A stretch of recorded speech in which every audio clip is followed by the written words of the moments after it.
Buenas noches, buenas noches. Hoy estaré leyendo el capítulo 3 del libro Espiritualidad Emocionalmente Sana, edición actualizada.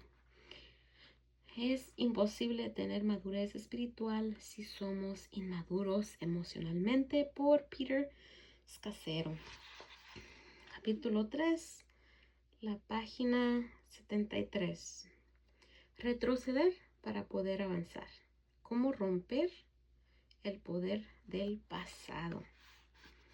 La espiritualidad emocionalmente sana no tiene que ver con la negación ni con la ilusión, sino con la realidad.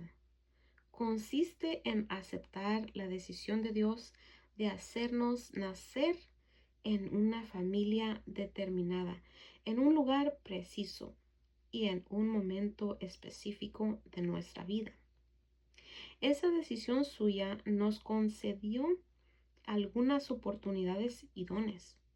También nos otorgó una cierta cantidad de lo que llamaré equipaje emocional. En nuestro caminar a través de la vida, para algunos de nosotros esa carga ha sido mínima. A otros les resultó una carga pesada. De hecho, ciertas personas están tan acostumbradas a caminar con tanto exceso de peso que no se pueden imaginar la vida de otra manera. La espiritualidad verdadera nos libera para vivir el presente con alegría.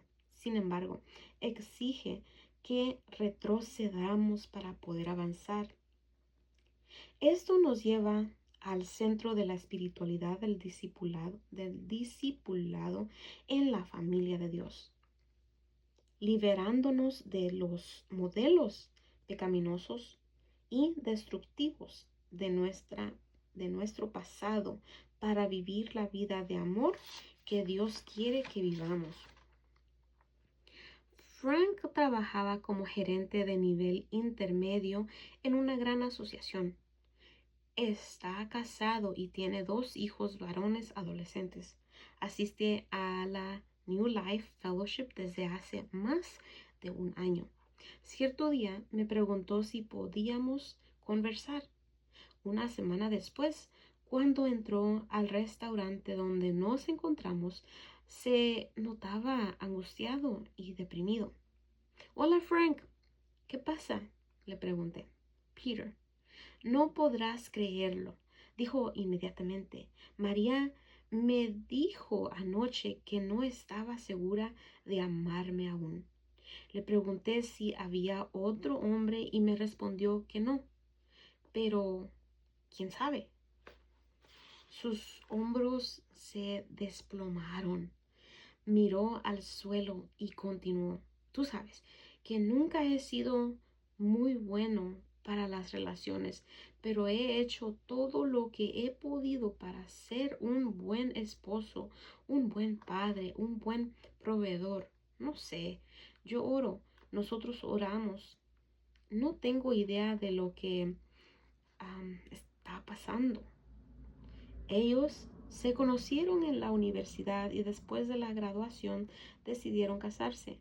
Durante 10 años antes de entrar al mundo de los negocios, Frank fue pastor en 3 ciudades diferentes.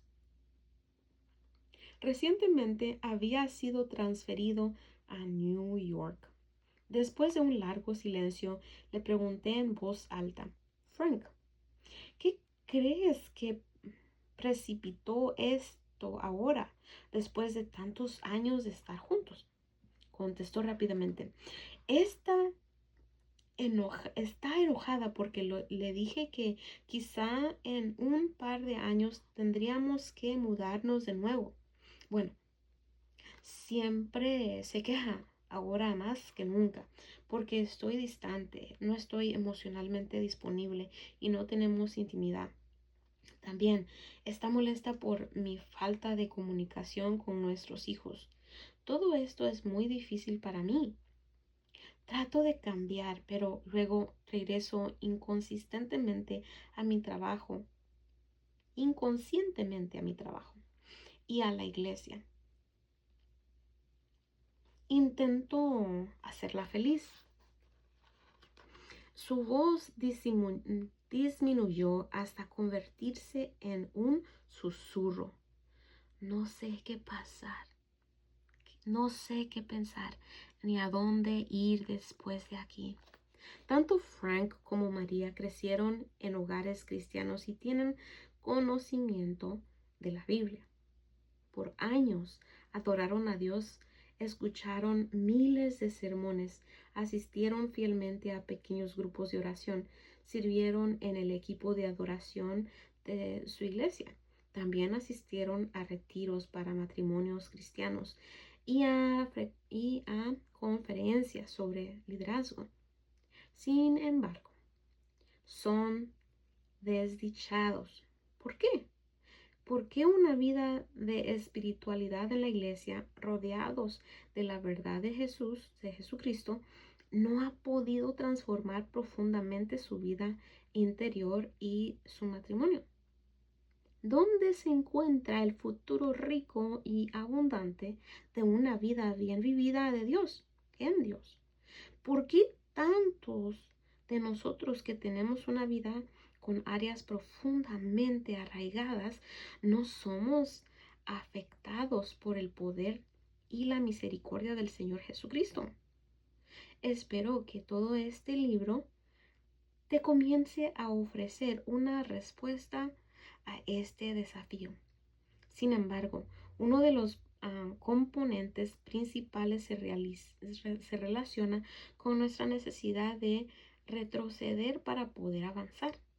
Eso se puede resumir en dos verdades bíblicas esenciales: las bendiciones y los pecados de 2 o 3 generaciones pasadas de nuestra familia tienen un profundo impacto en quienes somos en el presente.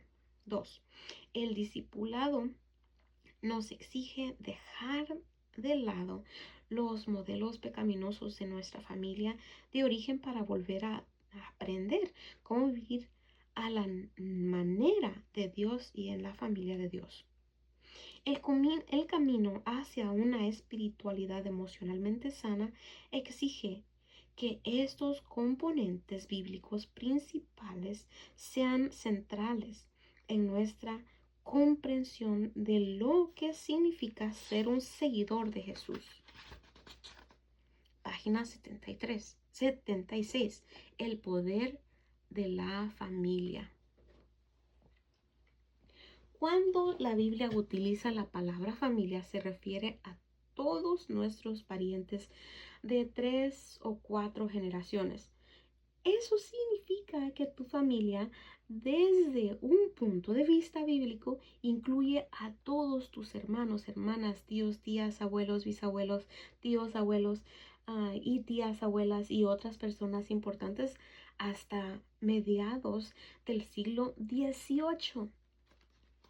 Aunque los sucesos y las circunstancias externas poderosas nos afectan a lo largo de nuestra vida terrenal, nuestra familia constituye el grupo más poderoso al que siempre perteneceremos. Incluso las personas que abandonan su hogar siendo jóvenes, decididas a separarse de la historia de su familia. Pronto descubren que el modo de vivir de ellas las sigue donde quiera que vayan. Lo que ocurre en una generación generalmente se repite en la siguiente. Las consecuencias de las acciones y decisiones que se toman durante una generación afectan a las generaciones siguientes. Por este motivo, es común observar cómo ciertas formas de conducta, como el divorcio, el alcoholismo, las conductas adictivas, el abuso sexual, los malos matrimonios, los hijos rebeldes, la desconfianza en la autoridad, los embarazos fuera del matrimonio, la imposibilidad de mantener relaciones estables, etc. Pasan de una generación a la siguiente. Los científicos y sociólogos han debatido durante décadas si esto es resultado de la naturaleza, o sea, entre comillas, nuestro ADN, o de la crianza, entre comillas, el ambiente en que crecimos, o de ambas cosas a la vez. La Biblia no responde esta pregunta, solo afirma que es una ley misteriosa del universo de Dios. Piensa en lo siguiente. Dios, al darnos los 10 mandamientos, conectó esta realidad a su propia naturaleza. No te hagas ningún ídolo. Yo, el Señor tu Dios, soy el Dios celoso. Cuando los padres son malvados y me odian, yo castigo a sus hijos hasta la tercera y cuarta generación. Por el contrario, cuando me aman y cumplen sus mandamientos, les muestro mi amor por 1000 generaciones. Éxodo 20, 4 al 6. Énfasis añadido. Esta misma verdad la repitió cuando Moisés le pidió ver su gloria, pasando delante de él, proclamó: el Señor, Dios clemente y compasivo, lento para la ira y grande en amor y fidelidad, pero que no deja sin castigo al culpable, sino que castiga la maldad de los padres en los hijos y en los nietos hasta la tercera y cuarta generación. Éxodo 34 del 6 al 7. El énfasis añadido. Cuando David asesinó a Urías para casarse con su esposa Betsabé, Dios proclamó: por eso la espada jamás se apartará de tu familia, pues me despreciaste al tomar la esposa de Urías, el hitita, para hacerla tu mujer. Segundo libro de Samuel, capítulo 12, versículo 10. El énfasis está añadido. Las tensiones familiares, la realidad entre los hermanos y la disputa interna marcaron a sus hijos, nietos, bisnietos y por generaciones. Los modelos familiares del pasado se reproducen en nuestras relaciones presentes sin que sea necesario que nosotros nos demos cuenta. Podemos parecer personas que funcionamos por nuestra cuenta, pero en realidad somos jugadores dentro de un sistema familiar más amplio que puede remontarse, como dice la Biblia, a 3 o 4 generaciones. Lamentablemente no nos es posible borrar los efectos negativos de nuestra historia familiar, principalmente cuando tratamos de sepultarla, porque vive en nuestro interior. El precio que pagamos por huir de ella es alto y solo la verdad nos hará libres. Frank y María, el desafío que se les presenta. A Frank seguía a Cristo y realizar un serio trabajo de discipulado le exigió examinar el impacto que tenía el haber crecido en una familia cuyo esposo pertenecía al ejército de Estados Unidos y que se mudaba cada 3 o 4 años. A su padre le enviaban frecuentemente lejos de su casa. Por periodos de 6 meses, el estrés era mayor de lo que su madre podía soportar y finalmente acabó con el matrimonio. Frank, el hijo mayor, llenó el espacio vacío, dejado por su padre, al menos económicamente. Trabajó duro. Pero por otro lado tenía muchos problemas con sus amistades. Los cambios frecuentes lo dejaron con cicatrices emocionales. Le costaba acercarse a las personas o mantener relaciones estables. Pocas veces habló con su padre. ¿Puedes ver hacia dónde voy con esto? ¿Verdad? María, por su parte, también tenía nueva tarea por hacer. ¿Por qué se sentía tan atraída a la estabilidad y a la buena ética de trabajo de Frank?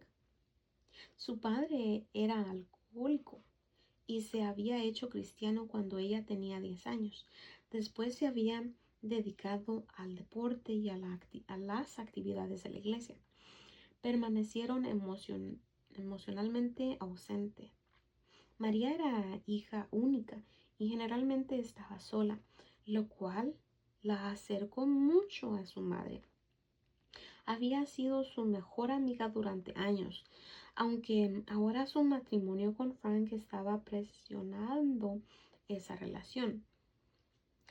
Tanto María como Frank tienen ante sí una oportunidad magnífica para crecer, aunque eso significa romper con el antiguo estilo de vivir y de relacionarse que aprendieron de sus familias.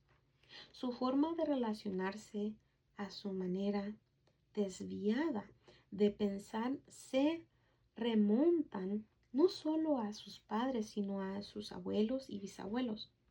Por esta razón Jesús dijo: el que quiere a su padre, madre, hermano o hermana, o sea, la cultura, otras influencias importantes, tradiciones religiosas enfermas, más que a mí, no pueden ser mi discípulo. Mateo 10:37. Él sabía que nuestras familias son imperfectas y que nuestras relaciones y modelos de amor están dañados debido al pecado. Cualesquiera que sean nuestra cultura, país de origen, educación, clase social o edad, los mensajes y guiones tempranos que absorbemos de nuestra historia tienen una gran influencia en nuestras relaciones y modos de comportarnos en el presente y también en nuestra autoestima. Página 79. Abraham, Isaac y Jacob. Génesis, el primer libro de la Biblia, relata cómo funciona esta verdad de que los pecados y las bendiciones pasan de generación en generación. Por un lado, las bendiciones concedidas a Abraham por su obediencia pasaron de generación en generación a su hijo Isaac, su nieto Jacob y sus bisnietos, o sea, José y sus hermanos. Al mismo tiempo, observamos un modelo de pecado y quebrantamiento que se transmite entre las generaciones. Es verdad, se hereda más de lo que se aprende. Por ejemplo, observemos un modelo de mentir en cada generación. Abraham mintió 2 veces sobre Sara. El matrimonio de Isaac y Rebeca estuvo caracterizado por las mentiras. Jacob les mintió a casi todos. Su nombre significa impostor. 10 de los hijos de Jacob mintieron acerca de la muerte de José. Fingieron un funeral y mantuvieron un secreto familiar por más de 10 años. Favoritismo en cada generación por parte al menos de uno de los padres. Abraham prefería a Ismael. Isaac prefería a Esaú. Jacob prefería a José y luego a Benjamín. Hermanos que experimentaron una separación entre ellos en cada generación. Isaac e Ismael Los hijos de Abraham estaban separados. Jacob huyó de su hermano Esaú y estuvieron completamente separados durante años. José estuvo separado de sus 10 hermanos por más de una década. Mala intimidad en los matrimonios de cada generación. Abraham tuvo un hijo extramatrimonial con Agar, o sea, fuera del matrimonio. Isaac tuvo una relación muy mala con Rebeca. Jacob tuvo 2 esposas y 2 concubinas. Vamos a ver los 10 mandamientos de tu familia. Número 1. Dinero. El dinero es la mejor fuente de seguridad. Mientras más dinero tengas, más importante serás. Gana mucho dinero para demostrar que lo lograste. Punto número 2. Conflicto. Evita el conflicto a toda costa. No hagas que la gente se enoje contigo. Las peleas fuertes, con rabia y constantes son normales. 3. Sexo. No se debe hablar abiertamente de sexo. Los hombres pueden ser promiscuos. Las mujeres deben ser castas. 4. Dolor y pérdida. La tristeza es un signo de debilidad. No se permite estar deprimido. Supera pérdidas rápidamente y sigue adelante. 5. Expresiones de ira. La ira es peligrosa y mala. Debo explotar la ira para hacerme entender. El sarcasmo es una forma aceptable para liberar la ira. 6. Familia. Les debes a tus padres todo lo que han hecho por ti. No saques los trapos sucios de tu familia. El deber hacia la familia y la cultura está por encima de todo. 7. Relaciones. No confíes en las personas, te decepcionarán. Nunca dejes que nadie te haga daño. No muestres vulnerabilidad. 8. Actitudes hacia otras culturas. Solo sea amigo íntimo de la gente que es como tú. No te cases con una persona de otra raza o cultura. Ciertas culturas, razas, no son tan buenas como las nuestras. Número 9. Éxito. El entrar a las mejores escuelas. Es hacer mucho dinero. Es casarse y tener hijos. 10. Sentimientos y emociones. No se te permite tener ciertos sentimientos. Tus sentimientos no son importantes. Reaccionar con tus sentimientos sin pensar está bien. A menudo subestimamos la huella profunda e inconsciente que deja nuestra familia en nosotros. De hecho, mi observación es que solo cuando crecemos nos damos cuenta de lo intensa que es una influencia, los miembros de nuestra familia, sobre todo aquellos que nos criaron en nuestra infancia, imprimieron en nosotros determinadas maneras de actuar y pensar. De la misma manera, nuestra cultura, los medios, nuestra interpretación de los hechos que nos acontecen, también dejan una huella.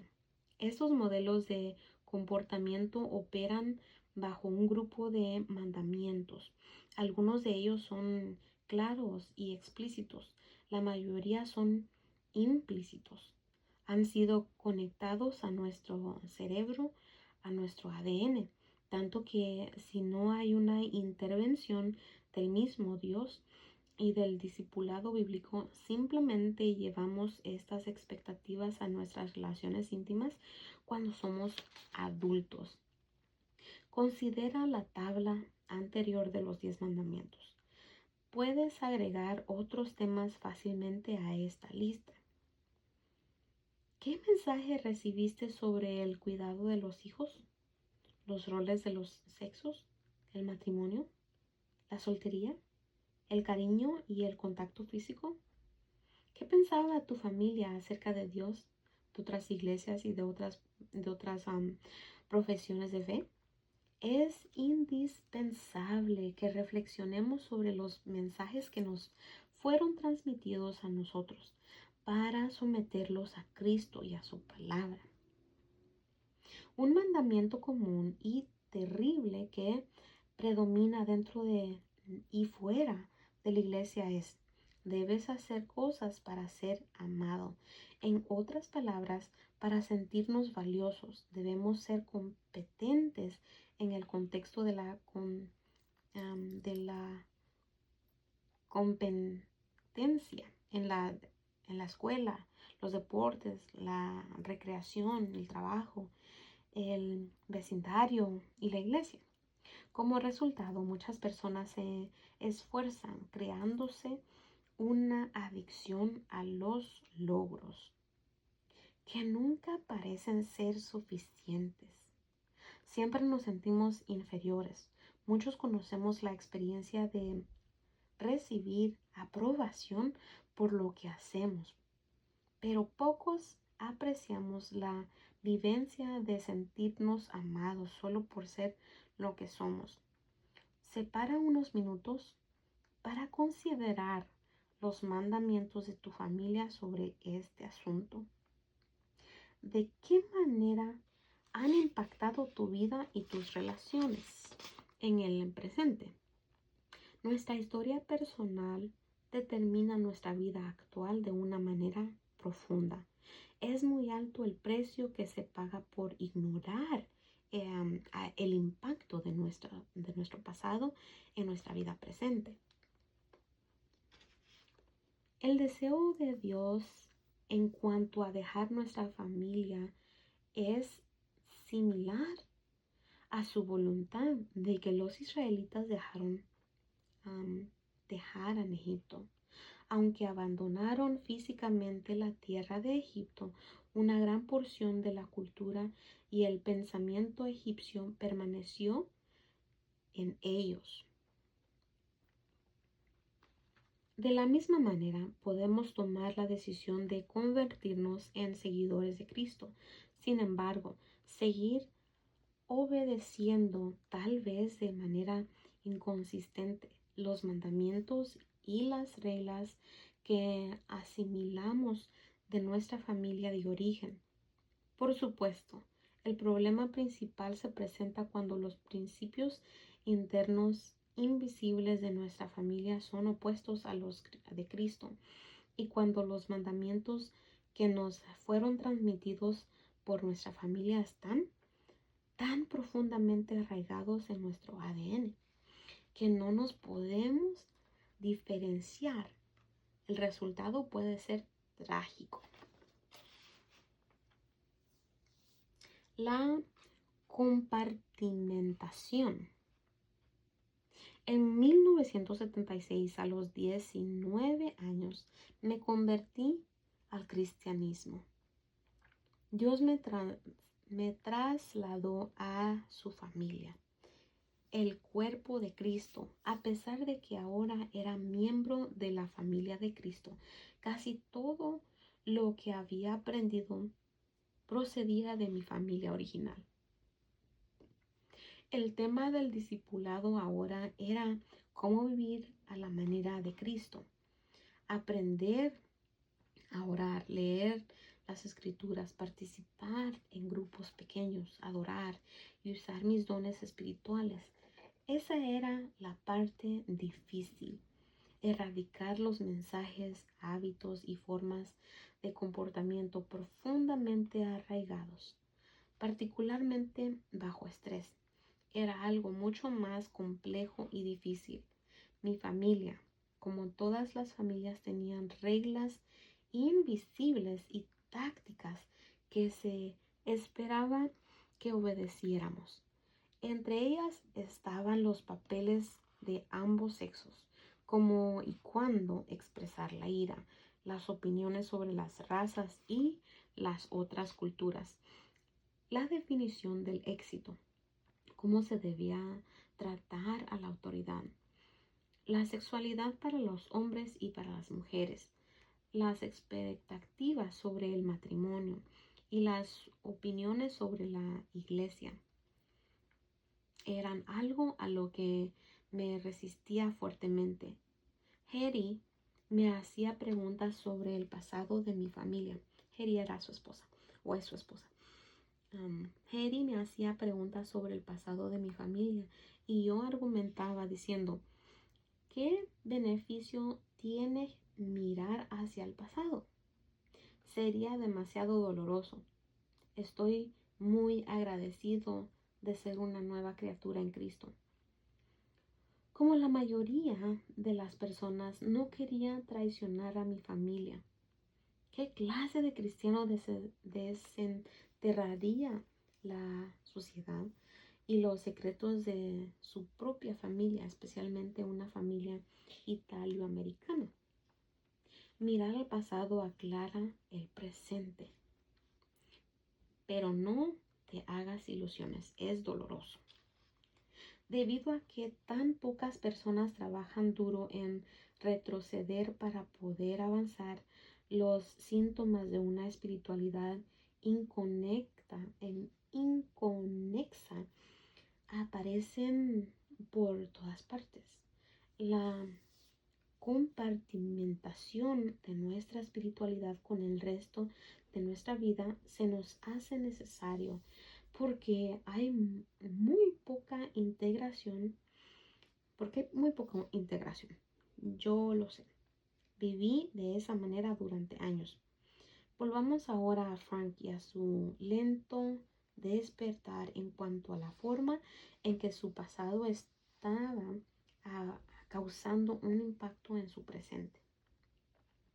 El doloroso futuro de una espiritualidad inconexa. En reuniones posteriores con Frank en el restaurante local, le pedí que me describiera a su familia. Mi matrimonio, al menos, es mucho mejor que el de mis padres, comenzó. Mi abuelo paterno era sumamente violento físicamente y alcohólico. Mi padre se hizo cristiano y parece que escapó del desorden de su familia. Sin embargo, luchó toda su vida contra el tipo de adicción sexual. Con un tipo de adicción sexual. No sé qué era. Pocas veces hablo de eso.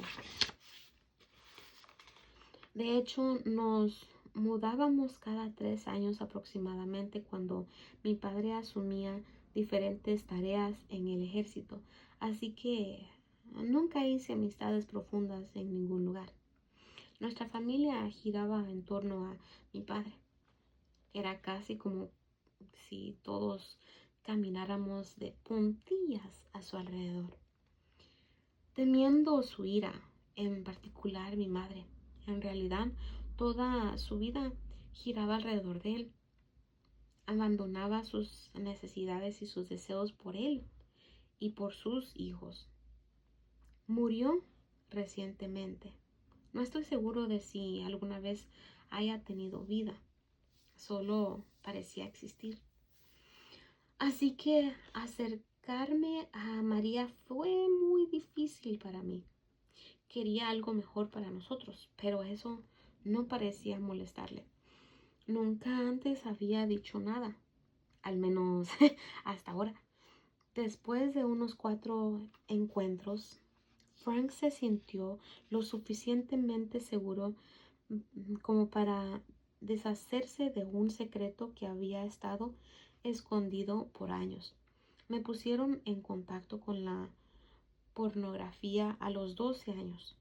¿Te puedes imaginar cómo era vivir en una base del ejército a esa edad? Desde entonces he venido teniendo dificultades con eso. En realidad Me siento paralizado por ello. Haga lo que haga, grupos de consejería, confesiones, cadenas de oración, todo me remonta al pasado. No sé, quién sabe. Solo sé que es insoportable. Nuevamente hubo una larga pausa mientras él esperaba mi reacción. Me estuve reuniendo con un consejero hace muchos años debido a mi depresión, pero en realidad nunca llegamos a cuestiones más profundas. Mi adicción a la pornografía creció hasta que dejé la junta de la que era miembro. Sentía vergüenza en todas partes. Luego empecé a tener algunas victorias. Por un tiempo, al menos, así que regresé a la junta. La vida de Frank se parecía una caja de sorpresas, aunque a menudo ocultaba su sensación de haber sido invisible cuando era niño o de haber sido dominado por sus padres cuando era joven. Y a veces ese sentir surgía de pronto en el presente. Se sentía como si estuviera traicionando a sus padres al hablar tan abiertamente sobre sus secretos. Pero el dolor era tan grande que no tenía otra opción. Puesto que esto no formaba parte del discipulado o de los programas de formación espiritual, en la mayoría de nuestra iglesia generalmente es necesaria una crisis para sacar a alguien como Frank o como yo, de manera que siga ese camino. No he conocido a nadie que les quiera transmitir sus pecados y cargas del presente a sus hijos y a sus nietos. En este contexto, la gloria y el poder del Señor Jesús nos ofrece su esperanza increíble. Jesús, la gran noticia. La gran noticia del cristianismo es que tu familia biológica y la origen no determina tu futuro. Es Dios quien lo determina. Lo que ocurrió anteriormente no es tu destino. Las palabras más significativas en el Nuevo Testamento al hacernos cristianos son las de adopción en la familia de Dios. Es un nuevo comienzo radical. Cuando depositamos nuestra fe en Cristo, renacemos espiritualmente por el Espíritu Santo en la familia de Jesús, pasando de la oscuridad al reino de la luz.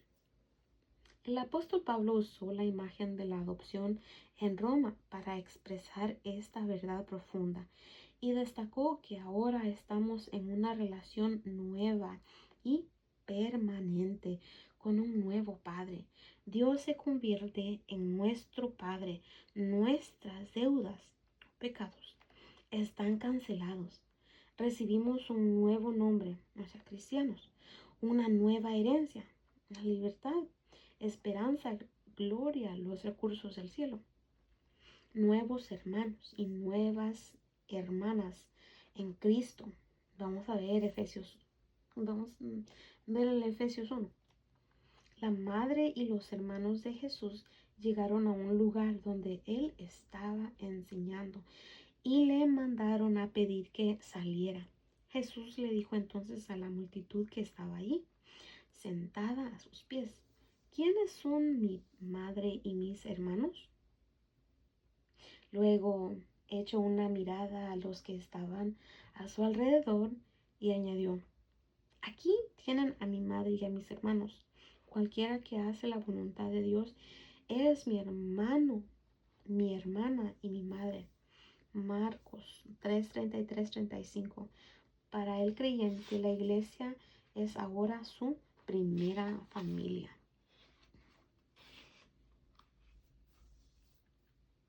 En el mundo antiguo de Jesús es muy importante honrar a la madre y al padre. Jesús lo demostró incluso mientras estaba a la cruz. Le encargó al apóstol Juan el cuidado de su madre. Sin embargo, fue directo y claro al pedirles a sus seguidores que primero le fueran leales a él, por encima de su familia biológica, cuando dijo, el que quiera o el que quiere a su padre o a su madre más que a mí, no es digno de mí. Mateo 10:37. Por tanto, el discipulado implica dejar de lado los modelos y hábitos pecaminosos de nuestra familia biológica para ser transformados y vivir como miembros de la familia de Cristo.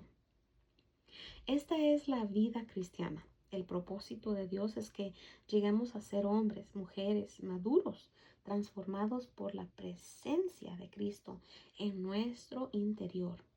Honramos a nuestros padres, cultura e historia, pero obedecemos a Dios. Por tanto, es necesario que cada discípulo examine el quebrantamiento y los pecados presentes en su familia y cultura. El problema es que pocos de nosotros analizamos honradamente la influencia de nuestra familia de origen y otros acontecimientos devastadores de nuestra historia. El filósofo George Santayana lo expresó bien. Los que no aprenden del pasado están condenados a repetirlos. Por ejemplo, tal vez tu familia definiera el éxito por la profesión, la educación, el dinero. Quizá hubiera un mensaje subyacente según el cual pasar para ser amado, cuidado o aceptado, era necesario actuar de determinada manera. Esto impactó la manera de verte a ti mismo, o sea, tu autoestima. En la familia de Dios, el éxito se define de la siguiente manera. Sé fiel a tus objetivos y al plan para tu vida. Dios nos indica que busquemos primero su reino y su justicia, Mateo 6:33, y nos promete que todo lo demás nos será añadido. Además, nos indica que en Cristo somos dignos de su amor y lo suficientemente buenos para ser amados por Él. Lucas 15:21-24. En ese caso, el discipulado consiste en aplicar estas verdades en nuestra vida cotidiana. Lo triste es que cuando miramos debajo de la superficie de nuestra vida, la mayoría de nosotros no estamos haciendo nada fundamental diferente a lo que hacía nuestra familia. Sin embargo, Dios tiene la intención de que nuestras iglesias locales sean los lugares donde adquiramos de una manera lenta pero segura una nueva familia que nos ayude a vivir al estilo de Cristo. Dios quiere que su manera de su nueva comunidad sea el lugar donde nos liberamos. Esto exige que conozcamos que todos aportamos a la nueva comunidad nuestras antiguas formas egipcias, por ejemplo, de vivir y de relacionarnos. A continuación, veamos cómo funcionó esto en mi caso.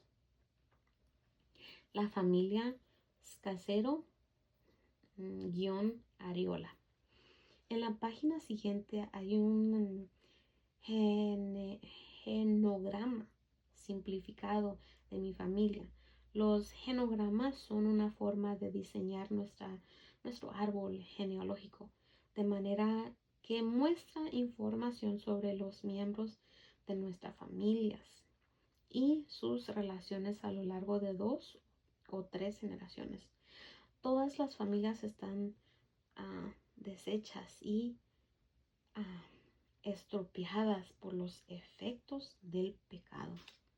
La mía no es diferente. En la parte inferior y a la derecha verás mi nombre, Peter. Yo soy el menor de 4 hermanos. Harry y yo tenemos 4 hijas. Si observas al lado derecho del genograma, verás a mi madre, Francis, con sus padres, Crescenzo y Carmela.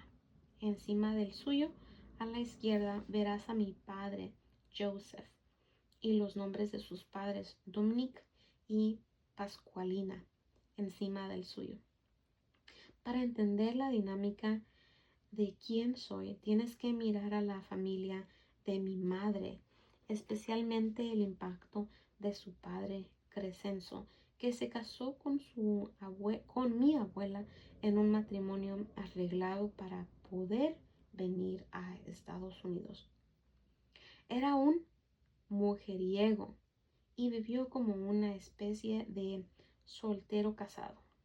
Envió a su esposa e hijos a trabajar a una pastelería italiana mientras él siguió viviendo su propia vida separada. Mi madre no recuerda que él haya pronunciado alguna vez su nombre. Wow. Crescenzo gritaba, por ejemplo, deshonra a la familia y te mataré.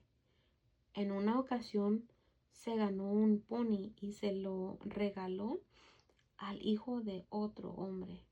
Cuando uno de sus amigos demostró interés por el perro de mi madre, ella tenía aproximadamente 10 años.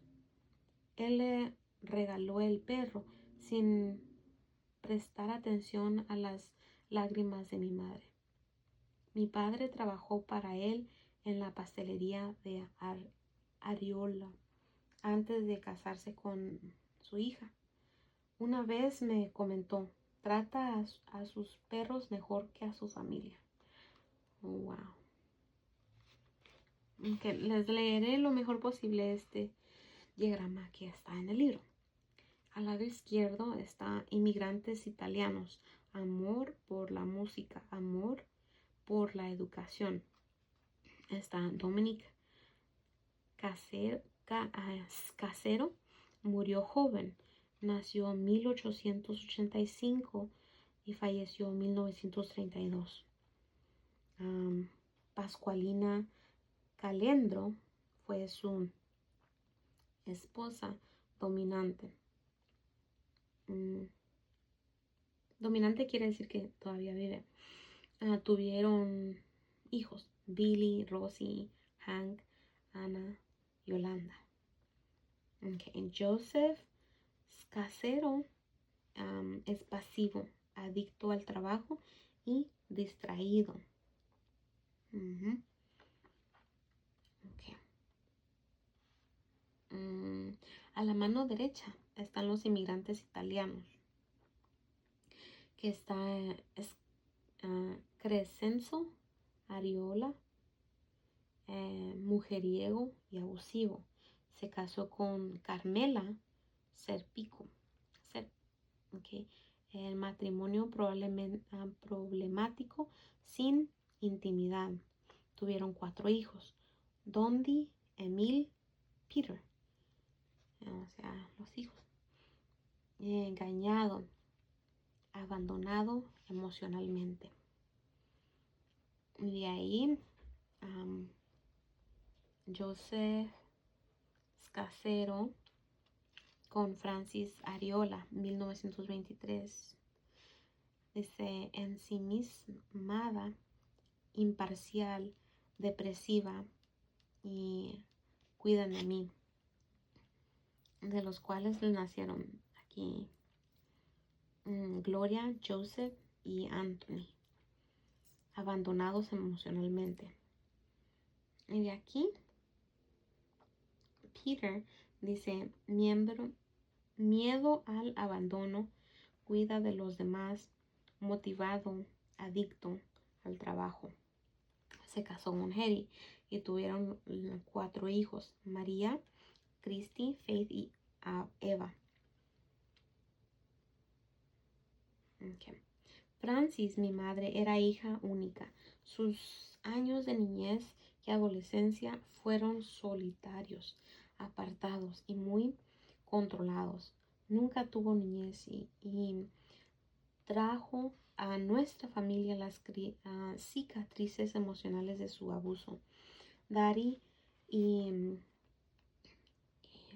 y recibir amor, disfrutar de la vida, divertirse, reír, estar alegre y feliz eran cosas desconocidas para ella. Durante toda su vida luchó contra la depresión y una profunda sensación de soledad. Mi padre era emocionalmente incapaz y estaba absorto en el trabajo y en sus pasatiempos. Delegó en mi madre la tarea de cuidar de la familia mientras él viajaba.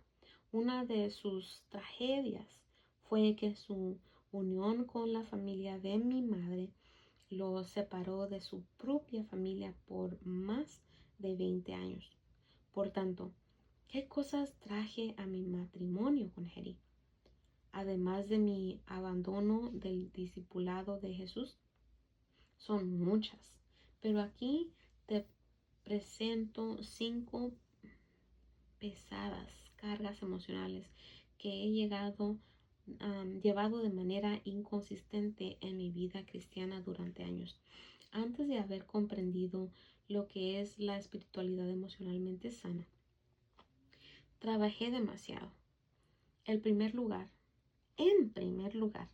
la función mía y de mis hermanos era hacer feliz a nuestra madre, ya que mi padre no se ocupaba de ella.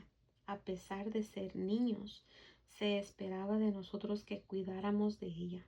Teníamos poco tiempo para jugar, divertirnos o ser escuchados. Cuando me convertí en cristiano, comencé a cuidar de las demás personas de manera natural. Al año de acercarme a Cristo, yo era el líder de nuestro grupo cristiano en la universidad, cuidando de las ovejas.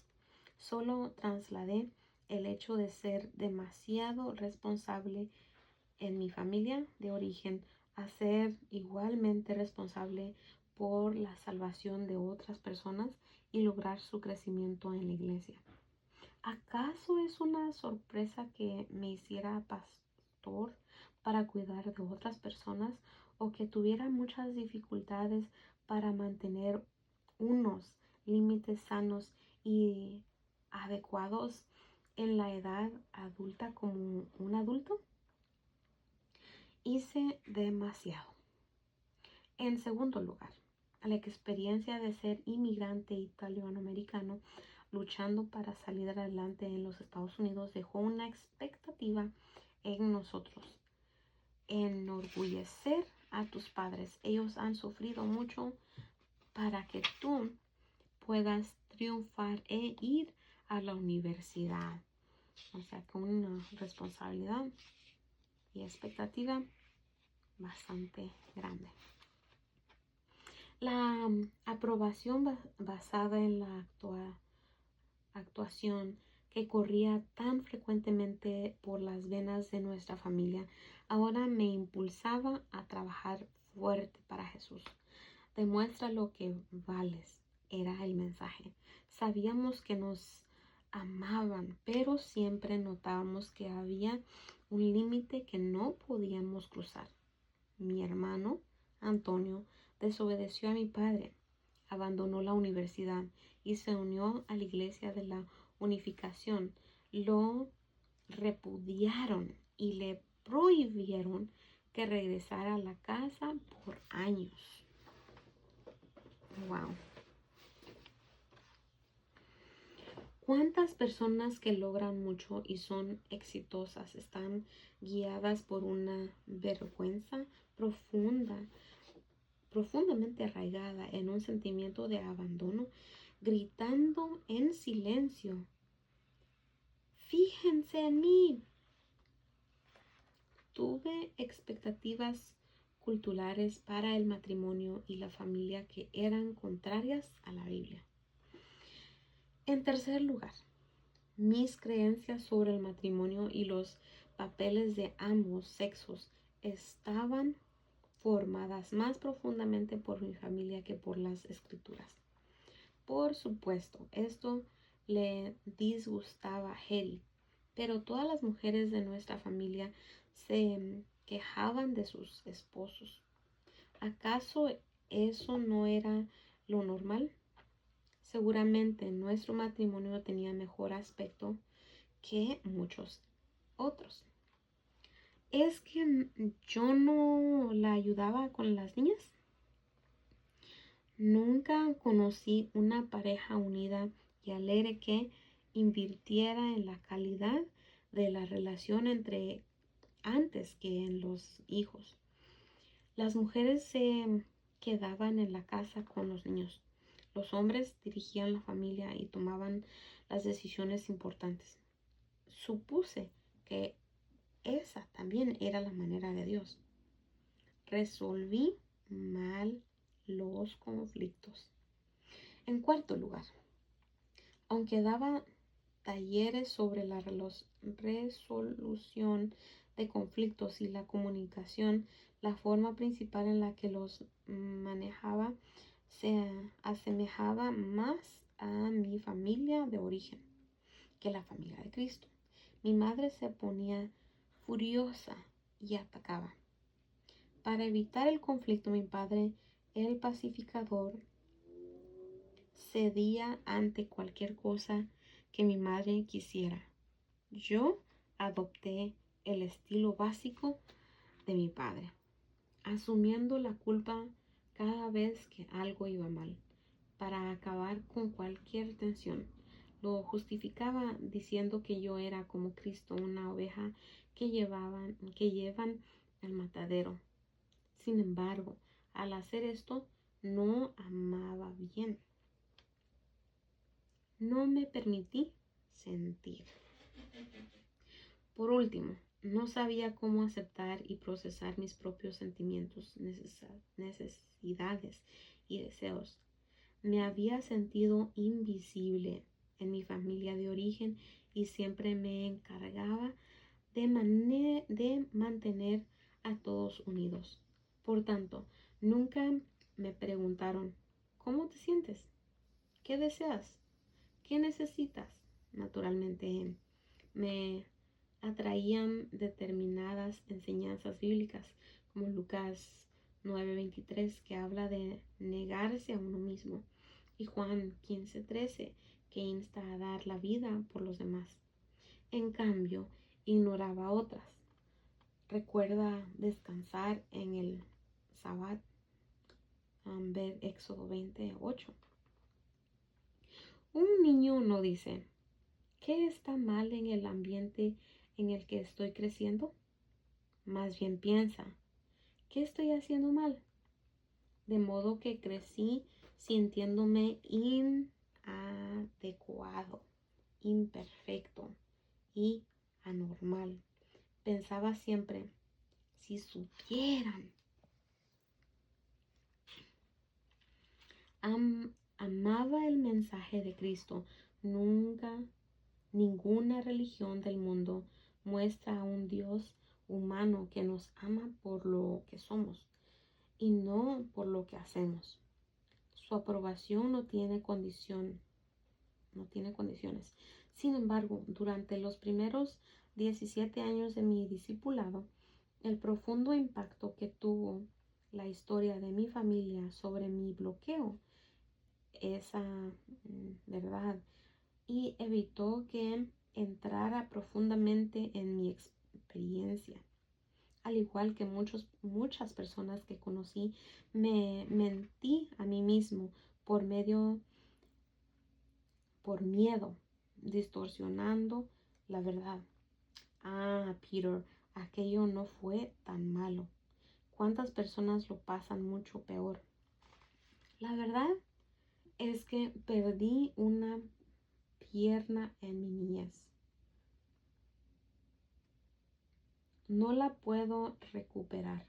Sin embargo, como he retrocedido por la gracia de Dios, sí puedo caminar. Tal vez cojé al hacerlo, pero ya no estoy lisiado, estoy libre.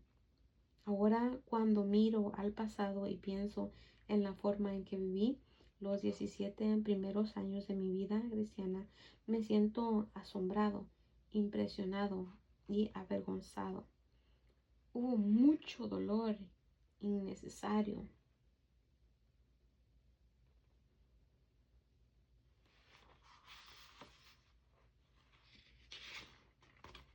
Página 92.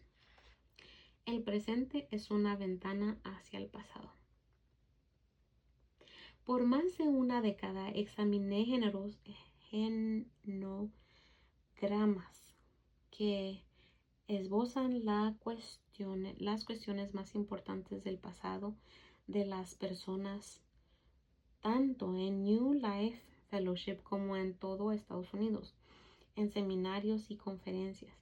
En nuestra iglesia hay personas procedentes de China, Argentina, Líbano, Polonia, Grecia, Indonesia, Filipinas, Haití, India y 70 países más.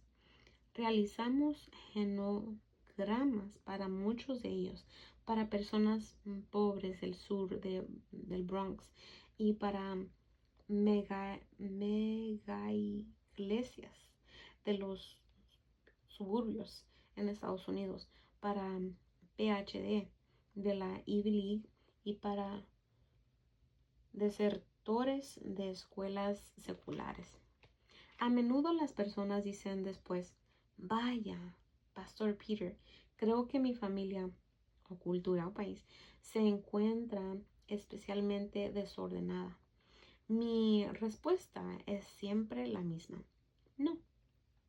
Todas las familias están deshechas y divididas. No existen genogramas limpios. Ninguno de nosotros viene de la familia perfecta con unos padres perfectos. La mayoría de los padres han hecho lo mejor que han podido con lo que han traído a la edad adulta.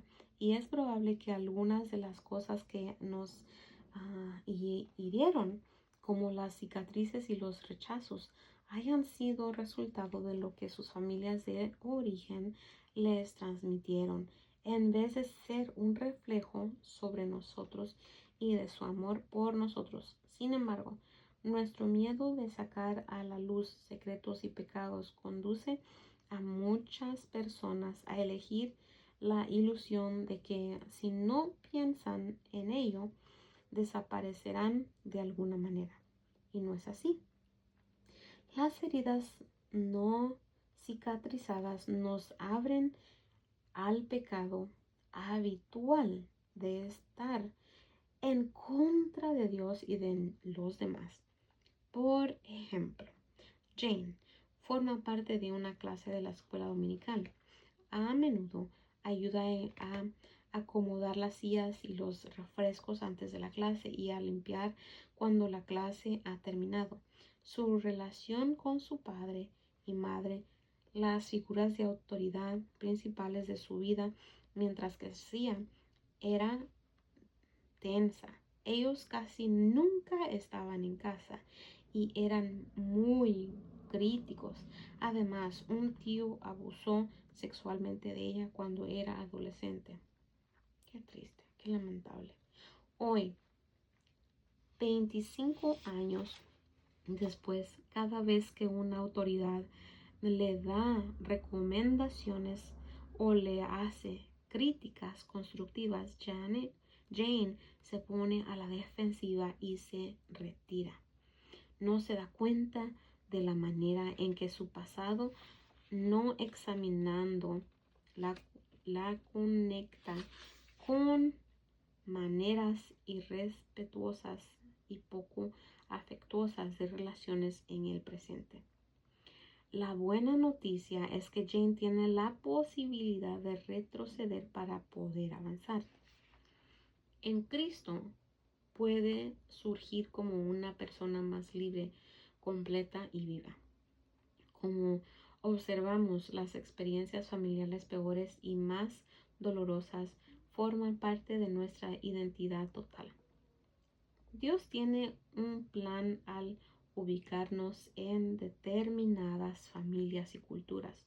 Y mientras más sabemos sobre nuestra familia, más sabremos sobre nosotros mismos y mayor libertad tendremos para tomar decisiones sobre cómo queremos vivir. Podemos decir, esto es lo que quiero mantener, esto es lo que no quiero transferir a la próxima generación. Si ignoramos a la verdad por miedo, terminaremos como la señorita Havisham en la novela Grandes Esperanzas de Charles Dickens. Era hija de un hombre rico y en el día de su boda a las 8:40 de la mañana recibió una carta en la cual se le informaba que su futuro marido no acudiría a la ceremonia. Detuvo todos los relojes de la casa a la hora exacta en que recibió la carta y esperó por el resto de su vida con el vestido de novia puesto, que finalmente se volvió amarillo, y usó solamente un zapato porque todavía no se había puesto el otro en el momento del desastre. Siendo ya anciana, estaba lisiada por el peso de aquel disgusto tan demoledor. Para ella era como si todo en la habitación y en la casa se hubiera detenido. Decidió vivir en su pasado y no en su presente o su futuro. Wow. El modelo de sistema de Beaver. El modelo de sistema de Beaver es una manera reconocida y útil para mirar y comprender a nuestras familias, basado principalmente en la forma en que comprenden sus límites. Las familias se pueden clasificar en uno de estos 5 niveles diferentes de salud. Quinto nivel, la familia con dolor. Esta es la familia seriamente perturbada.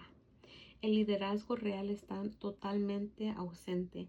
Los calificados que describen a estos hogares son caos, incertidumbre, confusión, desconcierto y desconcierto.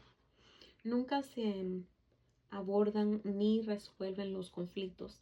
Esta familia carece de capacidad para considerar sus asuntos con claridad. Cuarto nivel, la familia en el límite. Y esto va en retroconteo.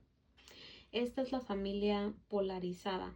En vez de anarquía como en el nivel 5, aquí gobierna una dictadura. En lugar de carácter de reglas, este hogar tiene reglas inflexibles. Hay maneras rígidas de pensar, sentir y actuar que se esperan de todos los miembros. Nadie se puede atrever a decir, no estoy de acuerdo con lo que dijiste. Tercer nivel, la familia atado a las reglas. Esta familia no está sumida en el caos ni bajo una dictadura. Es más sana que la del nivel 4. Sin embargo, Sentirse amado y bien consigo mismo depende de que se obedezcan las reglas explícitas e implícitas de la familia. Si me amas, harás todas las cosas que sabes que cuentan con mi aprobación. Suena muy condicional. Hay un árbitro invisible y las reglas del sistema son más importantes que las personas. Un nivel sutil de manipulación, intimidación y culpa impregna el hogar. Niveles primero y segundo. La familia apropiada y la óptima. En estas familias existe la capacidad de ser flexible porque se ama a cada uno de sus miembros y al mismo tiempo se valora el sentido de unidad. Los buenos sentimientos, la confianza, el trabajo en equipo por parte de los padres permiten que los miembros traten las dificultades y los conflictos. Lo que distingue a las familias del nivel 2 y del que se encuentran en el nivel 1 se pueden resumir en una palabra: placer. Los miembros de las familias del nivel 1 disfrutan verdaderamente de estar juntos. Ahora, hazte las siguientes preguntas. ¿Cuál de estas 5 categorías de familias describe mejor tu experiencia de niño? ¿De qué manera mi familia de origen todavía tiene un impacto en mí? ¿En cuáles áreas necesito trabajar deliberadamente para avanzar en Cristo? Por ejemplo, límites, manejo de conflictos, intimidad. José, un modelo de cómo retroceder para poder avanzar. La última cuarta parte de Génesis habla de cómo José se convirtió en un adulto espiritual y emocionalmente maduro que vivió su destino único en Dios. Sin embargo, al igual que muchas familias la de José se caracterizaba por una angustia y una tristeza notables.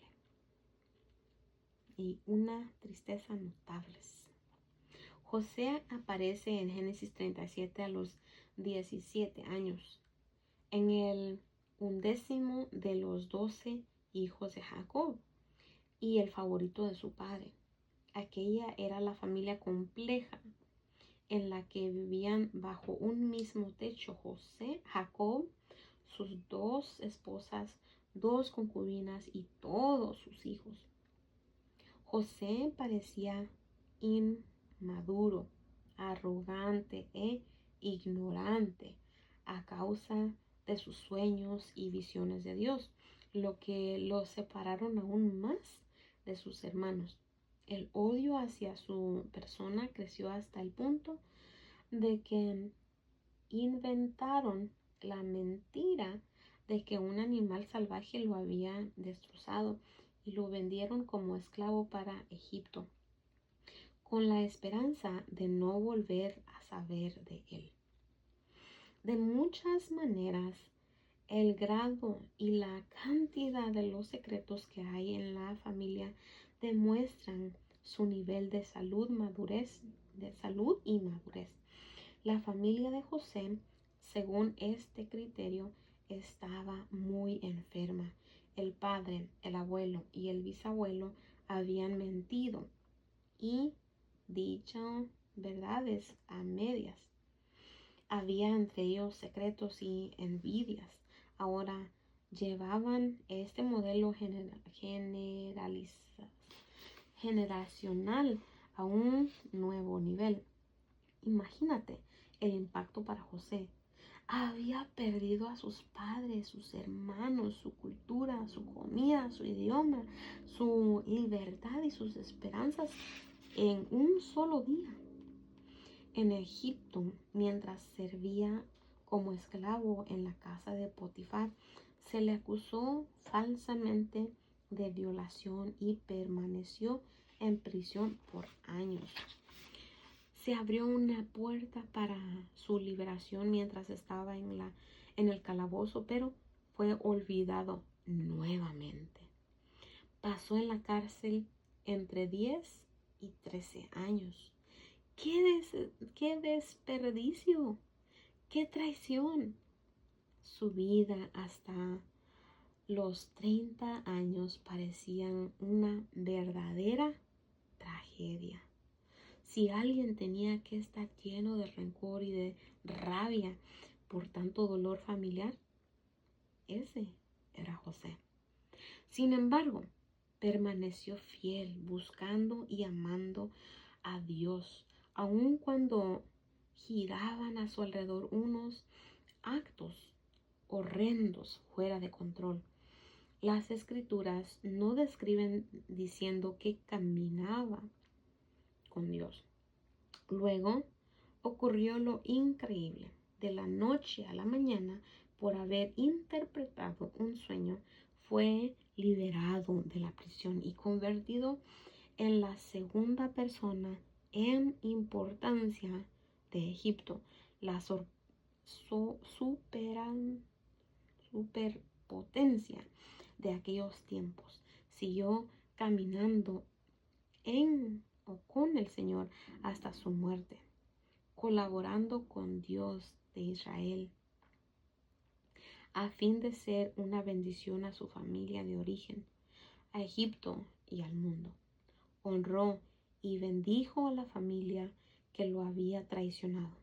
José retrocedió para avanzar.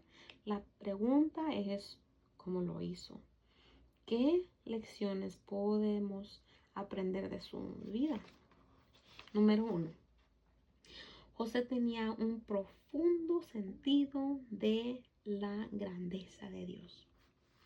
En repetidas ocasiones, José confirmó la gran mano bondadosa del Señor a través de todos sus sufrimientos y privaciones. Fue Dios quien me envió aquí y no ustedes, proclamó repetidamente Génesis 45:8. Al hacer esto, afirmaba que Dios nos guía de manera misteriosa hasta sus objetivos a través de la oscuridad. Dios es el Señor Todopoderoso que tiene toda la historia bajo su control y que trabaja de maneras ocultas para nosotros en la tierra. José comprendió que en todo momento Dios está obrando a pesar de, en medio de y contra toda fuerza humana para llevar a cabo sus propósitos. Dios nunca pierde nada de nuestro pasado para su futuro cuando nos entregamos a Él. Cada error, pecado o desviación que suceden en nuestro caminar, Dios lo toma y lo convierte en don suyo para un futuro de bendiciones. ¿Por qué Dios permitió que José pasara por tantos sufrimientos y tantas pérdidas? Vemos rastros del bien que sigue de esto en Génesis 37 al capítulo 50, pero gran parte sigue siendo un misterio. Lo que es más importante es que José se sostuvo en la bondad y el amor de Dios, aun cuando las circunstancias iban de mal en peor. 2. José admitió honradamente la tristeza y la pérdida de su familia. La mayoría de nosotros nos resistimos a retroceder para sentir el dolor y la tristeza de nuestro pasado. Podemos sentir como si un hoyo negro o un abismo nos quisiera tragar. Nos preguntamos por qué las cosas solo se ponen peores. Sin embargo, José lloró repetidas veces cuando volvió a unirse con su familia. De hecho, las escrituras cuentan que lloró tan fuerte que los egipcios pudieron oírlo. Génesis 45:2. No trivializó los años dolorosos. Sin embargo, de esa admisión honesta de la tristeza, perdonó de verdad y pudo bendecir a esos hermanos que lo habían traicionado y llevó al liderazgo a su familia hasta el final de sus días, ocupándose de ellos económicamente, emocionalmente y espiritualmente. Vio cómo Dios lo envió a Egipto para salvar a sus vidas y darles una gran liberación. Génesis 45:7. Cuando José comenzó a prosperar en su nueva vida en Egipto, después de sus largos años de sufrimiento, nombró a sus dos hijos de una manera que reflejaba el sufrimiento y la tristeza de su pasado. Su primer hijo se llamó Manasés, palabra hebrea que significa olvido, porque Dios le había permitido olvidar todos sus problemas. Y su segundo hijo lo llamó Efraín, la palabra hebrea cuyo significado es fecundo, porque Dios lo hizo prosperar abundantemente en su nueva tierra. Génesis 41, versículo 10 al 50, versículo 50 al 52. 3. José reescribió el guión de su vida de acuerdo con las escrituras.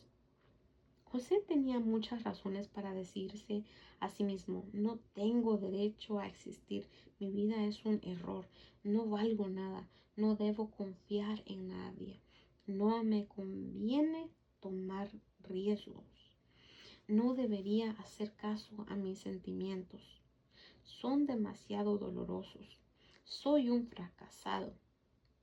Sin embargo, no lo hizo. Nuestra familia y ciertos acontecimientos traumáticos generalmente nos dan mensajes negativos que dirigen de manera inconsciente nuestra vida. Estas decisiones que tomamos, a menudo olvidadas, se repiten una y otra vez cuando somos adultos, incluso cuando no son necesarias. Por ejemplo, ¿quién no conoce a alguien que haya sido herido en una iglesia y se haya jurado a sí mismo: no volveré a confiar de nuevo en ningún líder espiritual ni en ninguna iglesia? José conocía muy bien su pasado.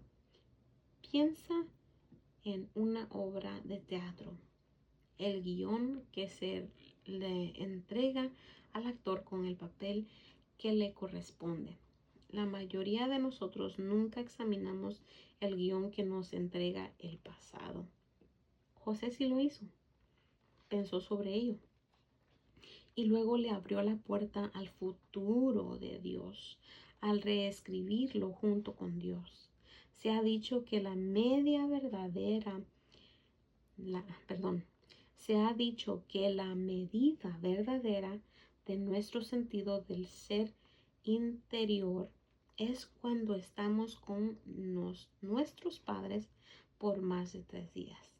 En ese momento necesitamos preguntarnos de qué edad nos sentimos realmente.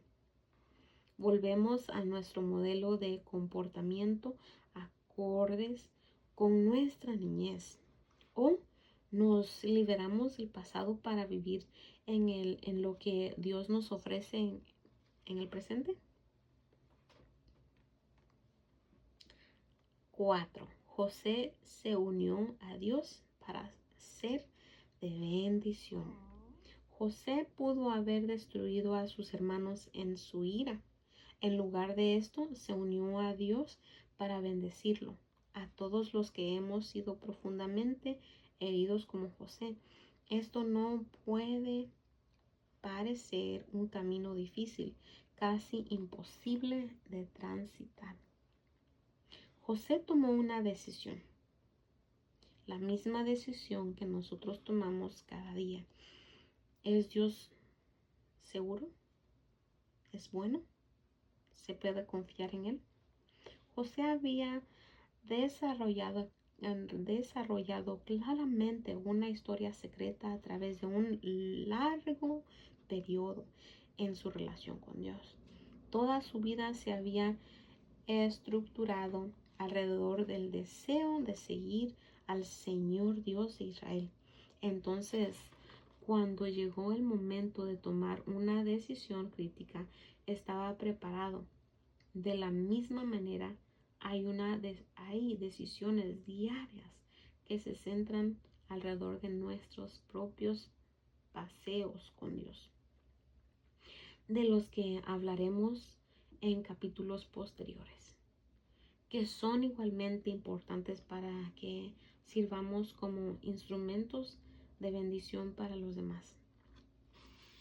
Una palabra final: nuestra necesidad de estar solos y juntos. La fuerza gravitatoria hacia los modelos destructivos y pecaminosos de nuestra familia de origen y nuestra cultura es enorme. Algunos de nosotros vivimos como si estuviéramos pagando los pecados de nuestro pasado. Por eso, Dios nos ha llamado para que realicemos este peregrinar con nuestros compañeros en la fe. Retroceder para poder avanzar es algo que debemos hacer en el contexto de la comunidad y con amigos maduros, como un mentor, un director espiritual, un consejero o un terapeuta. Necesitamos en nuestra vida personas de confianza a las que les podamos preguntar: ¿cómo me encuentras? Cuéntame de los sentimientos y pensamientos que tienes cuando estás conmigo. Por favor, sé sincero conmigo. Escuchar con atención sus respuestas contribuirá en buena medida para curarte y obtener una perspectiva sobre aspectos de tu vida que necesitas abordar. No es necesario decir que esto exige mucho valor. Ese trabajo de retroceder para poder avanzar seguramente nos guiará a la mayoría de nosotros en nuestro viaje con Cristo hasta un muro. Nos encontraremos desorientados, confundidos, temblorosos por el territorio desconocido hacia el cual nos guía.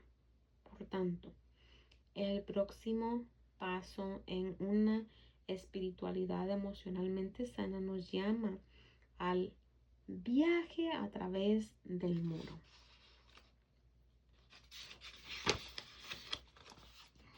La página 100.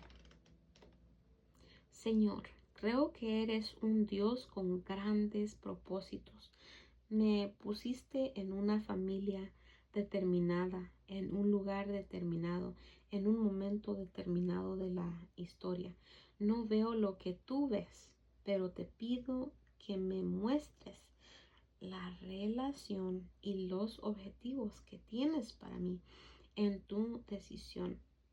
Señor, no quiero traicionarte ni ser desagradecido por lo que se me ha dado, pero al mismo tiempo ayúdame a distinguir lo que necesito dejar atrás de mi pasado y cuáles son los asuntos esenciales que debo tener en cuenta en mi discipulado del presente. Concédeme valor, concédeme sabiduría para aprender del pasado sin salir lisiado. Al igual que José, quiero ser una bendición para mi familia terrenal, mi familia espiritual y para todo el mundo. En el nombre de Jesús. Amén. Gracias por escuchar. Nos vemos a la siguiente.